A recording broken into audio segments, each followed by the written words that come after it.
Hello and welcome to Policy Watch, a packed snapshot of the week's biggest business stories, their context, their relevance and policy impact. I'm Govindraj, Ethiraj. In a significant move, India's Supreme Court has banned the sale and registration of Bharat Stage or BS3 emission norm compliant vehicles from April 1st, arguing that the health of millions was more important than commercial interests. Now, estimates say some 12,000 crores worth of these vehicles, mostly two-wheelers, are lying unsold at this point. Now, the court wants auto and fuel companies to switch to the more stringent Bharat Stage 4 norms, where vehicles emit much lower carbon monoxide as well as particulate emissions. Now, the question we are asking is, how will this affect auto companies and their health? And more importantly, will the policy objective of lower pollution be achieved, and how? To discuss this, I am joined by Subrata Ray of rating agency ICRA, Ashwin Patel of LKP Securities, both of whom will look at auto companies closely, and auto expert Tutu Dhawan.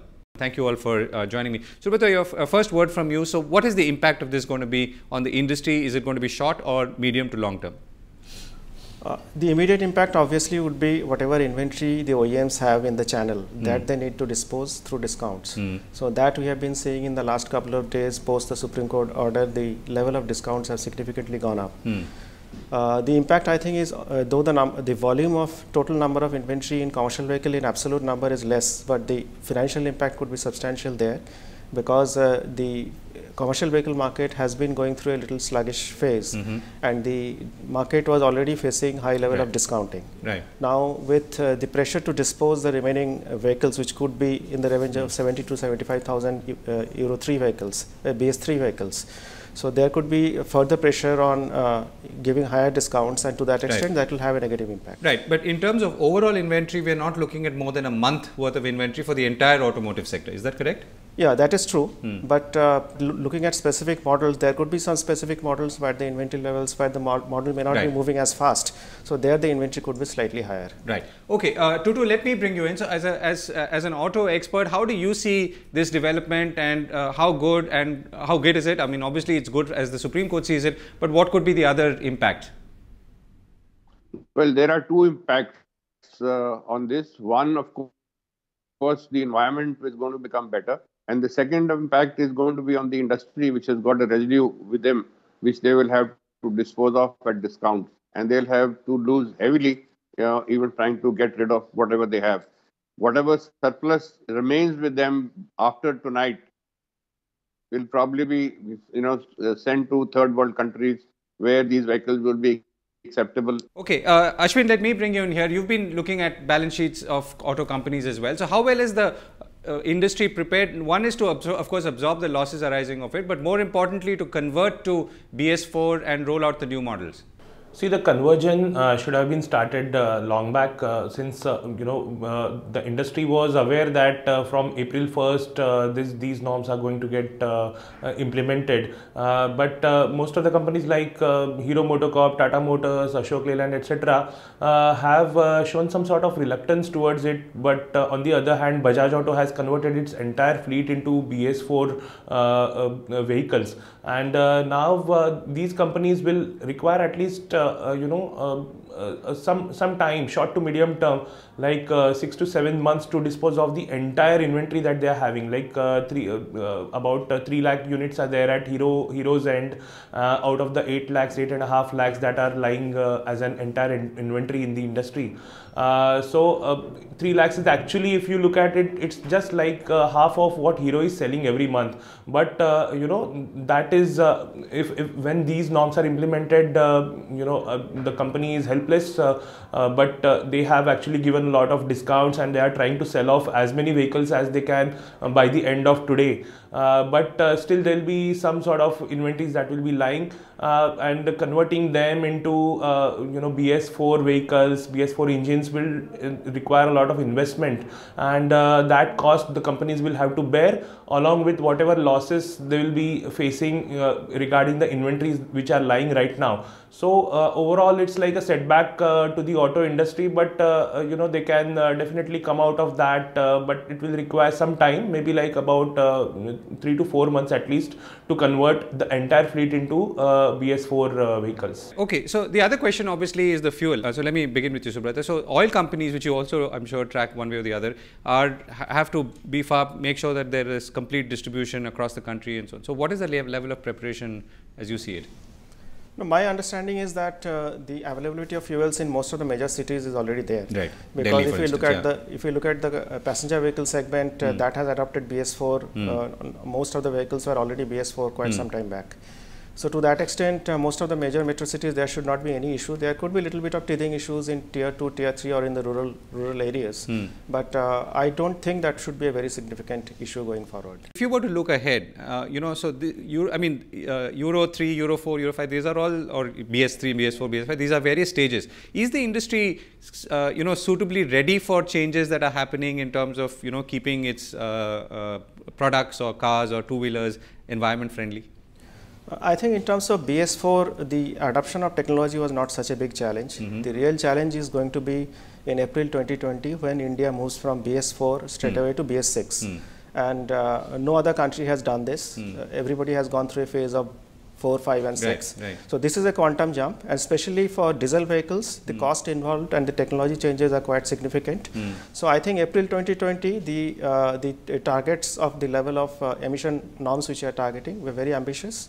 The companies will have to invest, the technology is available, however the cost differential is very large, so people have to work out how to reduce the impact of cost, because you can't pass on the entire large cost increase to the consumers. So but that what is the cost when like for instance, is it going to be lakhs per truck, for instance, or is it thousands? Yeah, it's going to be very significant for diesel vehicles. So for passenger car, diesel passenger car, as well as for commercial vehicles, the impact is going to be pretty substantial. Though there are 4 years still left, and I'm sure that a lot of... So in that sense, the transition to BS4, forced as it appears, is a good one, because you're actually forcing the industry to get ready for the next round. Yes, in a way, yes. But BS3 to BS4 in terms of technology change is a smaller leap. It was quite a small leap, but BS4 to 6 is a very quantum leap for diesel vehicles. Okay. So what's your sense, Ashwin? How is industry preparing for the next round, and as we transition from this level of environment in emission norms to the next level? Yes, now BS4 has got implemented, and in 2020 BS6 is going to get implemented. So the companies will always have to be on the ball, and they have to continuously upgrade their engines, and they should become more and more environment friendly and responsible as as a company. And incurring cost is actually the main thing that they have to do, and that may hurt their margins up to some extent, but the increasing demand for vehicles in India is actually that's the main thing that would save them from actually the margin downfall they may see because of this, because huge cost needs to be incurred mainly on the commercial vehicle side, and passenger vehicles have already become BS4 compliant, and now the next thing is for them is BS6 that will happen in 2020. So all the automobile companies have to gear up themselves for the upcoming the move that is going to happen 3 years down the line. So, Shubhata, what's the kind of policy intervention, if at all, we need to ensure that this transition happens more smoothly, and does the industry need maybe a different level of support? I'm not saying necessarily financial support, but could there be some other form of support which helps it manage this better? I think one area, the scramble which happened towards the last few days, because there was a little bit of uncertainty about whether one can stop manufacturing the vehicle but continue to sell post April March 31st deadline. I think that is something probably explanation can be given beforehand, so that before April 2020 deadline, everybody knows whether manufacturing is something. So the Supreme Court is saying sale and registration, right? So, yes. So that clarification possibly for the next transition also should be there well in upfront, because we still have 3 years of time. So maybe government can come out with a very clear notification regarding whether it is just the manufacturing that needs to stop, whether sale and registration also has to stop. Right. So that is something is very important. Secondly, I think in another area government can contribute in terms of improving the overall pollution norms is that bringing in scrappage policy. So today there are vehicles which are more than 11 or 15 years old which are still plying on the road. So some kind of incentive structure can be designed to encourage both consumers as well as OEMs to kind of scrap their old vehicles and come out with a replacement scheme, and that has worked pretty well in developed markets, and I'm sure it is possible to work out something for the Indian market as well. Right. So scrappage is something that we should focus on. Ashwin, from your side, is there something that you would look out for from a policy point of view in order to make this whole process simpler and the transition easier? I think that these the cities and the metros are the main issues where main areas where these issues are lying. So maybe like if it would have been possible for Supreme Court or to find some sort of middle path in order to not to punish these companies, the automobile sector, those who have not converted their vehicles from BS3 to BS4, maybe for a month or two they should it's my just judgment that they could have allowed selling of these vehicles in the rural markets where the demand is still there and the pollution levels are not that alarming. So that would have been one solution which could have saved these companies from bearing so much of loss. But nevertheless, I mean, this is my own judgment. But the thing is that going forward, these companies will become more and more aware, and they'll be proactive enough to change their engines from BS3 to BS4 and BS4 to BS6 by 2020. That will be an ongoing process from their end. But yes, I mean, at current point in time, they are in sort of a soup. Shubhadtta, last word. I mean, do you see the industry maintaining its health? You know, we are discussing this in an overall sense of market being not so dynamic and not so vibrant. I mean, we are hoping that sales will pick up. So, how do you see the industry sustaining for the next year or so with this additional small shock? Yeah, I think in terms of balance sheet numbers, I think there would be obviously some adverse impact in Q4 of this year and also maybe first quarter of next year, because some amount of inventory which OEMs could be carrying and would be selling it through the exports market where the sales velocity may not be equally high. So there may be some inventory carrying cost in the coming couple of maybe one quarter. But going forward, I think the overall demand environment remains pretty robust, and I think most OEMs want to go ahead with newer technology, newer adoption of technologies, and as the volume goes up, the cost of technology also keeps coming down. Right. So overall, I think the prospects for the industry is quite bright. Right. Thank you so much, Shubhadtta, and thank you both for joining me. We need to go in for a break. Coming up on the other side, we've got an irregular monsoon coming up. We're going to be joined by DK Joshi and Somijit Neogi on the subject. Stay with us.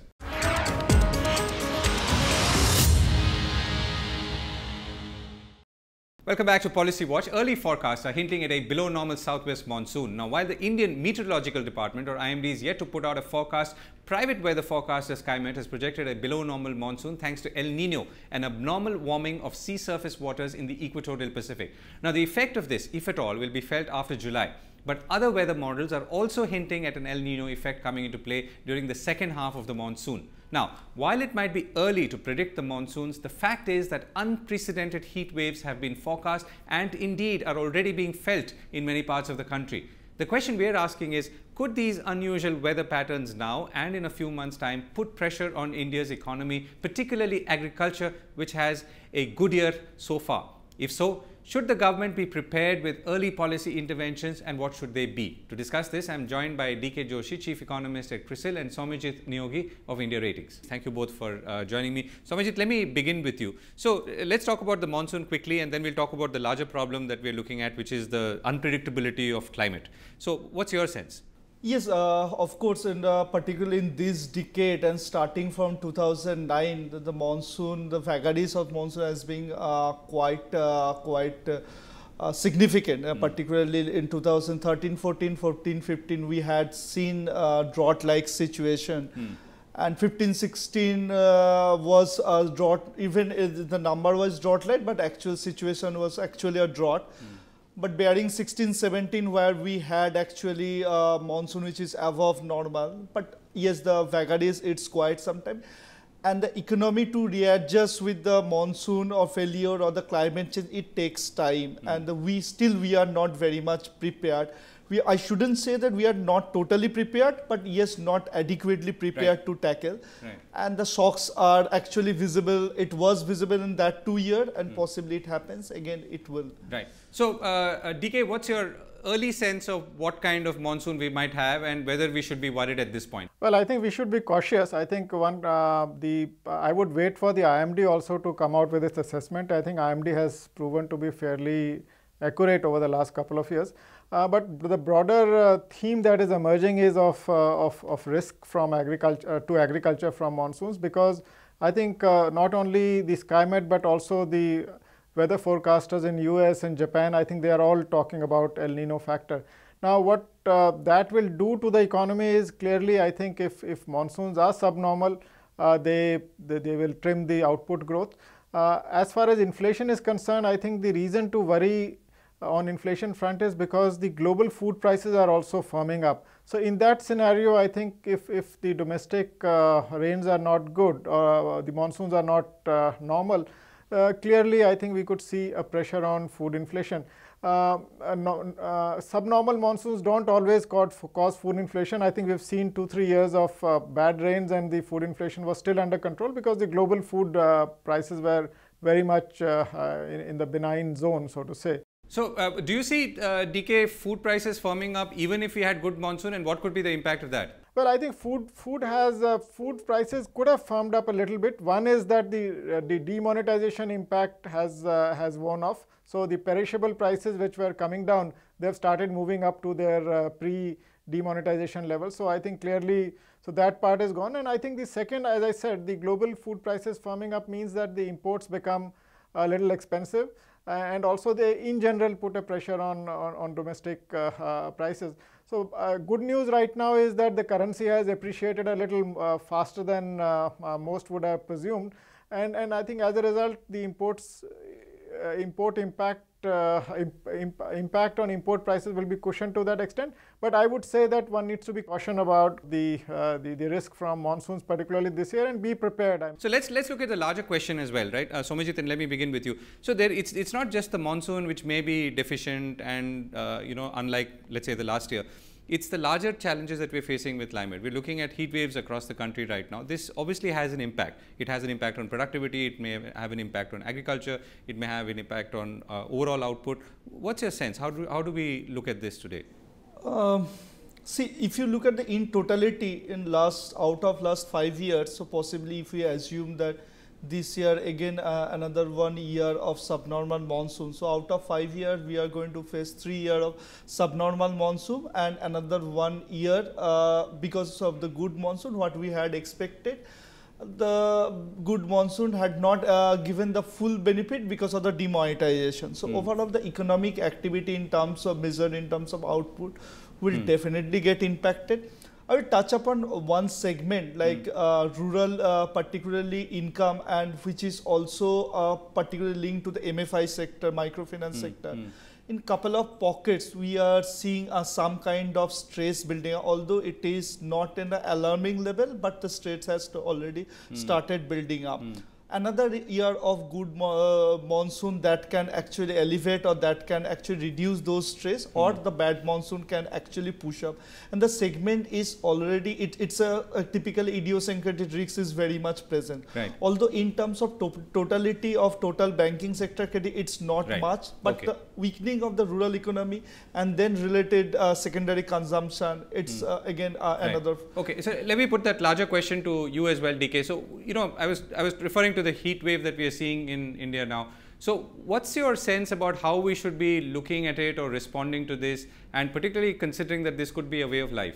Well, I think first of all, the frequency of abnormal monsoons has risen. I think that's the one of the reports from the Ministry of Agriculture had pointed that out. So which means we should brace up for more frequent maybe monsoon failures, or even unseasonal rains or heat waves, as you put it. So I think the best thing to do to protect yourself from the lack of rains is to build your defenses by building more irrigation systems. I think not necessarily the large irrigation dams, but the smaller irrigation systems which also conserve water. I mean, because water is also in short supply, which is drip irrigation, etc., etc. So I think which is already known in the policy circuits, but I think you need to focus so that you basically de-risk yourself against the lack of rain.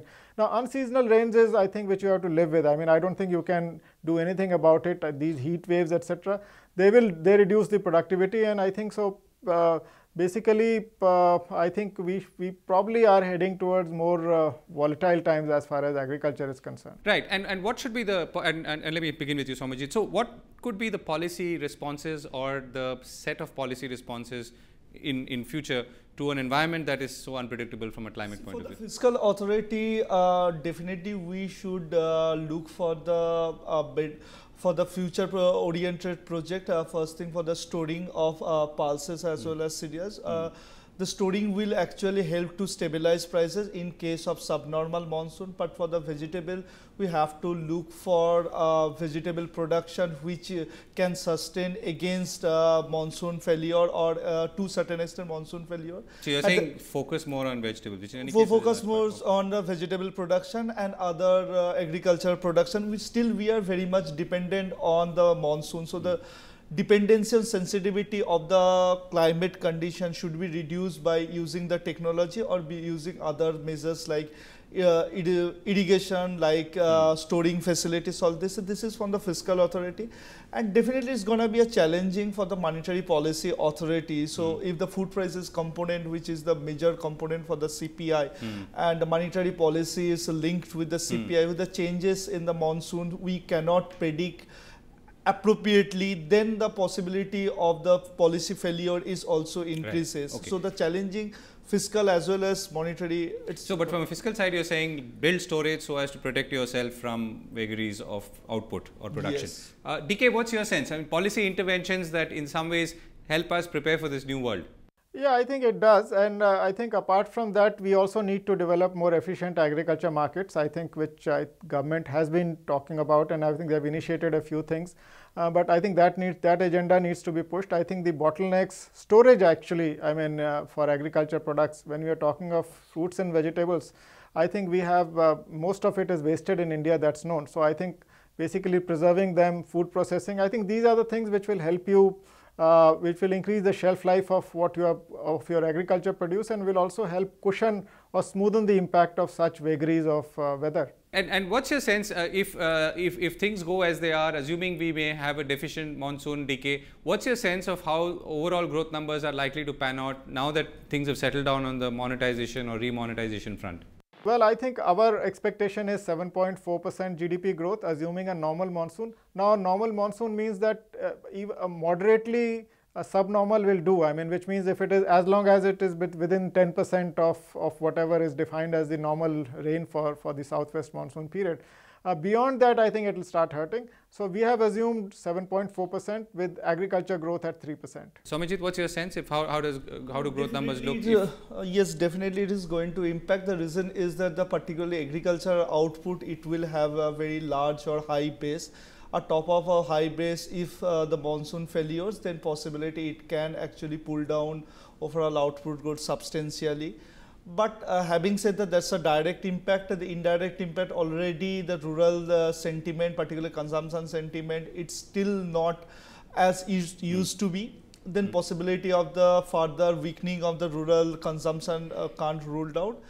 And that all of this may or may not have a substantial impact on GDP. I mean, I think, but yes, definitely it will have. But there will be rural distress. I mean, if distress will not be visible in the short run or this year possibility, but possibly the next year. But the output loss will definitely visible in the next year, 17-18 numbers itself. Yeah, right. But the world is changing. Climate change is upon us, and we have to prepare for this from a policy point of view, both fiscally as well as Somajit pointed out monetarily. Thank you, DK and Somajit, for joining me. That's all we have time for on Policy Watch this week. We'll be back next week, same time. Thanks for watching.